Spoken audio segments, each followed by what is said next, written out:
Today I'm in Indianapolis with critically acclaimed author Chris Katsaropoulos. Through his lyrical prose and poetry, Chris offers spiritual experiences and personal glimpses into the mystical life of a human soul as an inspiration to the readers to expand their minds. I'm Tai Chi. At 19, I was a superstar and I was lost inside. I left it all behind, switched continents, and started all over. Years later, I found myself lost again, this time in the American dream. This is a story about awakening, about living the life you were created for, about going inward and discovering the joyous and purposeful person you and I are both meant to be. This is Waking Up in America. Well, thank you so much, Chris, for welcoming us into your home. You're welcome. And being on Waking Up in America. Thank you. Tell our viewers, what do you do? And what you write? And I'll tell you why. Because the world likes to put us in boxes. And even when we don't fit into a particular box, we always have to check one in order to fit. Yeah, who are you? Yeah. What I do is write fiction and poetry that has a spiritual and metaphysical aspect to it. And all of my books have some sort of, I guess you might say, higher meaning to the books. So there's always an element of story and character and things happen in the books, but there's also layers of meaning that come through. And what I like to do in my books is have the reader bring to the book what their experiences are and take away the meanings from the book that they gather from the book. Right. So leaving it open for interpretation, open for someone to decide what this means to them. And that's how I like to write my books. Right. So when I go to the library, your books would be classified under? They're literary fiction, adult literary fiction, and they have, sometimes they're a subcategory of spiritual or metaphysical because they always have that theme. Yes. Because when you say, a novelist, there's a whole bunch of novels out there that I wouldn't compare yours to. Yeah, well, thank you. Yes. Well, I mean, it's tried to make the language beautiful in the book so that even if you don't have a spiritual bent or interest, you would enjoy reading it from just the story and the language itself. And the language. So you've always been a writer? Yes. Yeah, I always have written since very young. There's a story when I was a very small kid. I was 3 or 4. I was writing things down. I didn't know what I was writing, but just the act of writing on a piece of paper with a pencil or a pen was just, I liked it. And so I've always been interested in writing. I've always written poetry and stories and now recently novels. And when was the first time that you can remember that you wrote a poem? How old were you? Poem, well, probably, I would say 12, 13 years old, young teenager. Yes, interesting. I have 3 boys, and my 2 oldest ones love poetry. Really? Yeah. Yes. Yeah.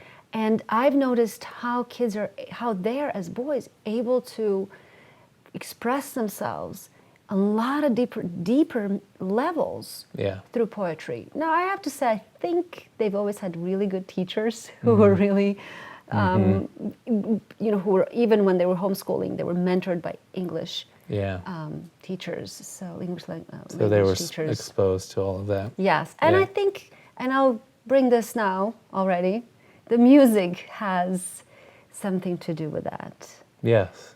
And I asked that because you play piano. Yes, I do, a bit. You say a bit. Yeah, I enjoy it quite a bit. So it's one of my relaxation hobbies. I play, I play every day and just play a little bit. And but music is a big influence and it's in all of my books. And it relates to poetry, as you know, because the poetry is lyrical. It has a flow, it has a rhythm to it, has meter, it has all of those musical elements. And that's where I think what you're talking about is you can reach places of emotion and feeling with poetry in the same way that you can with music that you can't necessarily go to with a nonfiction book or even straight prose in a novel. And in Entrevoir, my new book, I mean, and in all of my books, there are sections where there are more straight prose, dialogue and description.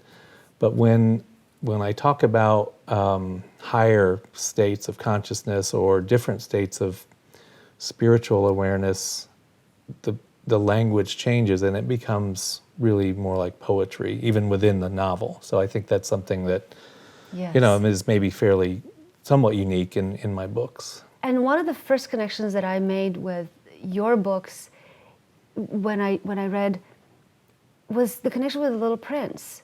And I'm not sure, it's not the way it's written, obviously, a little bit the poetry, but I think a lot of it is the symbolism. But I think more of it is, like you said, bringing the reader in and letting me go through it and interpret it the way my soul interprets it. Yeah. More than my mind. Yes, yeah, absolutely. And that's what the books are about, is actually getting into the head and the soul of the characters and experiencing what they're going through, because in that way it's exposing readers to these other states of being, these other awarenesses, it's expanding consciousness. Yes. So on this show, I started this series to explore that awakening, that of which seems like you were writing about, the shift. And I am interested in why it happens in people's lives, how it happens, but more why it happens, and then, how it changes their lives, what happens afterwards. And then, of course, I'm interested in a possibility, can we trigger that change? Yeah. Rather than, wait for someone's lifetime to go by. Yeah. Or before, a lot of times in our lives, the triggers are tragedies. Yeah. And I'm interested to see, can we, and as an artist, I would like to hope and believe, and I do, that music and artists are triggers in the world. Yes. To awaken people. Absolutely. And, anything that's expanding your awareness, your consciousness is I think the doorway, the opening that you're talking about, that, I think there's a lot of programming in our day-to-day lives. We have certain schedules, certain work obligations, certain programming that comes to us from television or whatever media that we're doing. So anything that gets us outside of those structures, I think, can help to open awareness. And the art, whether it's music or poetry or a novel. And that's why, I've kind of chosen, I was led to write these novels, as I've had these kinds of experiences, and it's a way of just sharing them. And I think that exposure to those kinds of experiences helps open awareness. Everyone is spiritual. Everyone is a spiritual being. It's just how open are you to those experiences? How aware are you of those expanded states of consciousness? That's the key, I think, is just opening up and allowing yourself to have those experiences. So for someone that says, I'm just really not spiritual, or someone that doesn't even know, how would they recognize the spirituality? Yeah. Okay. And then you say, expand your awareness. What does that mean? What does that look like? What does that, and probably that would be the question before we can say, what does it feel like? Because we are all very detached from knowing how we feel. Yeah. Well, and I think that's a product of our modern world is very results oriented, very time oriented, very structured, and those things are, very left brain kinds of things. And so we've shut off, the right brain, the holistic, the creative, in a lot of senses to function, in the world that we have.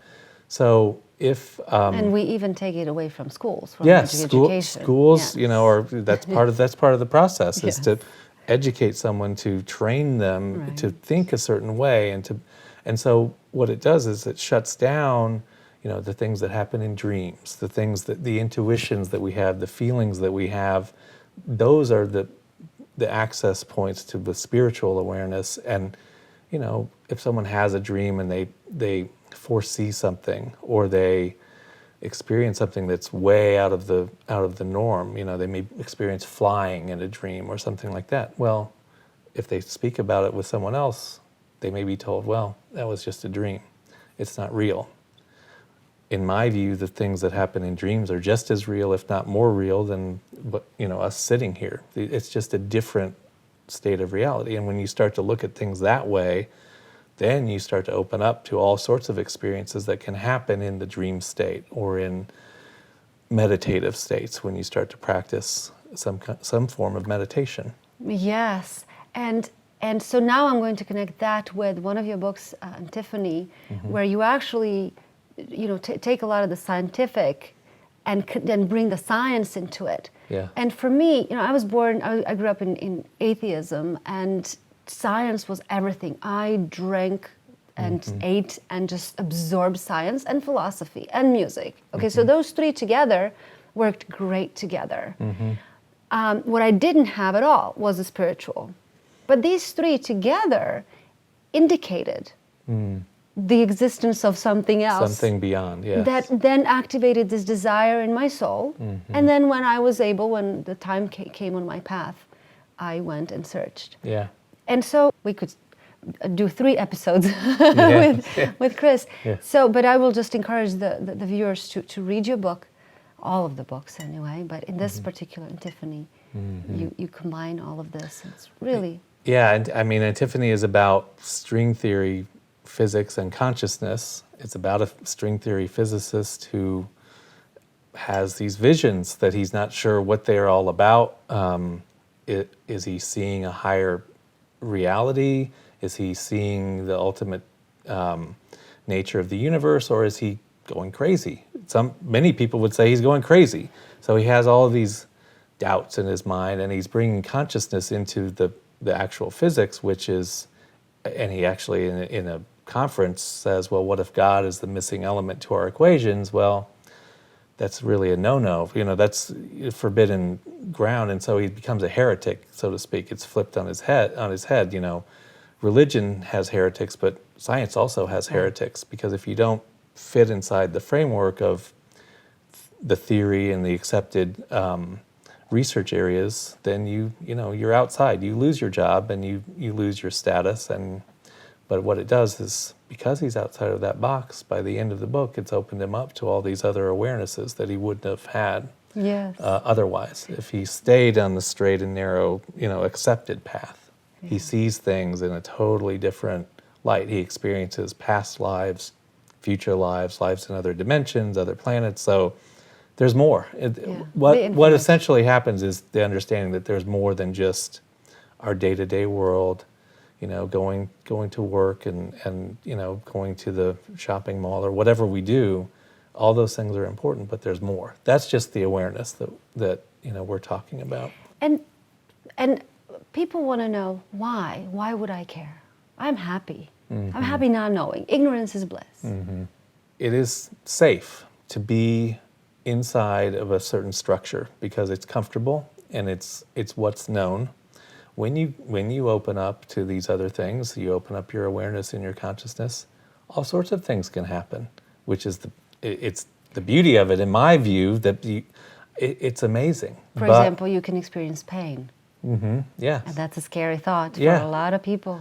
Yeah. And could it be that that's a choice or a free will thing to awaken or not? Yeah, absolutely. To live in that presence. Yes. Receive the graces. It is absolutely, because I think this is what we're getting metaphysical here, but this is what is the fall in the Bible, is just the forgetting your true nature, your true connection with the highest source and spirit. That's what the fall is. That's the original, I don't call it a sin, but that's what it's duality. It's disconnection, separateness, duality, all of those things. When we remember the wholeness of everything and the connection with spirit and source, then we go back to the highest state and this is everyone's true state as a spiritual being. But it's scary to go back and realize, because people like their limitations. it's to know that you're truly a powerful spiritual being opens you up to all sorts of possibilities. Yes. And limitations also limit you from experiencing, like I said, pain. And going, like you said, going back to me means you have to go back through a lot of these falls and wounds, and that's what we talk about. Many of our guests will say that once they had the awakening, once they shifted their lives, not only they can receive this grace and love and light and experience this joy, but they have to face the dark corners. And a lot of this, it's comes a up. part of Yeah. part of the gift, part of being open. I always say, if you block the fear and the pain, you're blocking everything else. Everything. Yeah, you're shutting off. You shut off one thing, you're shutting off everything. Exactly. Yeah. So what about Chris? You're also an editor, and you write textbooks. Yes, I've written textbooks, trade books, all sorts of publications. Yeah. Which tells me it's dry material. Yeah, it's a little drier than my books. Yes. Yes. So did you have a shift? Yeah, I would say probably about 10 years ago was the biggest opening up. I went to Glastonbury tour in England and the Hagia Sophia in Istanbul. I was actually researching a book that I was writing was a thriller novel at that time, but even then it had those elements to it, but it was more of a standard like thriller genre book. But when I went to Glastonbury tour, after I had a big awakening experience there. I don't know if it's a very sacred place. Yes. It's associated with King Arthur, Knights of the Round Table, all sorts of things. Christ, Yes. Joseph of Arimathea supposedly went there, Holy Grail. But anyway, it's a pilgrimage spot. It's a sacred place. And on that top of that hill, I don't know, something just came through me, and I started having out-of-body experiences and past life experiences and all sorts of multidimensional experiences, I'll say, that have gone into making my novels and my poetry since then. Were you ever afraid if you start publicly talking? No? No, Writing? it feels, because it feels totally natural. There are some people will say, oh, well, that doesn't make sense. That's crazy. Or I've told people about having out-of-body experiences, and they'll say, are you okay? Maybe you should see a doctor, because it's not in their experience. So it's new and it's different. So they're relating it to you're having a physical problem if you're not inside your body. That's something must be wrong. Maybe you're sick. So being out there by the ceiling when you're sitting here is not normal. So if I wake up in the middle of the night, I know that it's time to write. If it's 3 a.m. and I'm awake, then that means whatever's coming up through the subconscious is coming through, and it's time to write it. I plan things during the day because I'm planning the themes of a book or how it's going to flow, how it's going to end, but the actual writing happens in the middle of the night. It's kind of like a dream state, to be, and it's very quiet and peaceful then too. So that's part of the creative process. I always like to encourage my viewers, like you do with your books, to engage them. And anytime you have this creative urge, no matter what time it is, really, and no matter what it is, just go and do it. yeah, If it's to bake something or to plant, something that will grow, anything that you can doodle, anything. We think of creativity only as artists, but thoughts. it's an expression. Yes. Yeah. And like you said, we really as a culture need to engage more. Yeah. Not just complain. Yeah. Engage. Yeah, well, and I think that, so there's a friend of ours who is a musician, and sometimes we've talked about this idea that you're either a creator or a consumer. And in our society, most people are consumers, so which is fine. You listen to music, watch television, go to movies. But if that's all you're doing, you're just being fed. You're not feeding anything back out. As a creator, you're bringing something to the world. Yeah, I think create and react have the same letters. Yes, yeah. Different Just order. flipped, yes. Yes. You're going to play a piece for us. Well, thank you so much. Thank you. I just Thank you. Blessing that my my friend Kendall introduced me to you and your writing. And again, get your reading glasses on, nice comfortable chair, a mug of tea, and get to reading. Thank you so much, Chris. Thank you.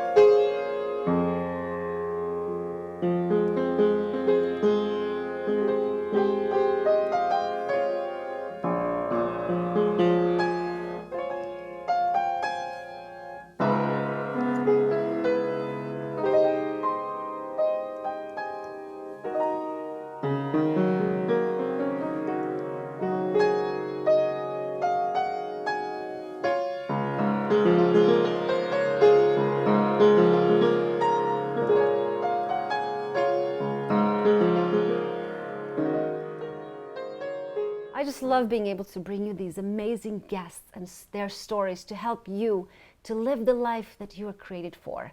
And we have more for you at wakingupinamerica.net. And you can always find us on social media, Facebook, Twitter, and really engage with us. Tell us how you are doing on your path. Thank you so much, and see you next week.